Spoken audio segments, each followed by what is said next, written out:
గలిలయలోని నజరేతు, గలిలయలోని నజరేతు. హల్లెలూయా.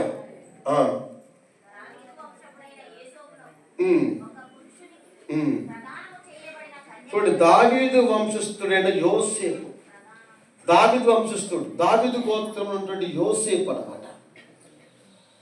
హల్లెలూయా.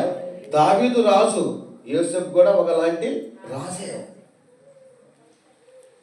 యోసేపు వడ్లవాడు కనిపిస్తాడు, రాజు గారు అక్కడ, కానీ వడ్లవాడు. ఒక సామాన్యమైన కుటుంబం.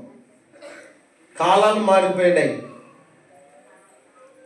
దావీదు కాలం నుంచి యోసేపు కాలంలో చూస్తే కాలాలు మారిపోయినాయి, మానవులు కూడా మారిపోయారు. దావీదు కాడి నుంచి యోసేపు కాడికి వస్తే కొన్ని తరాలు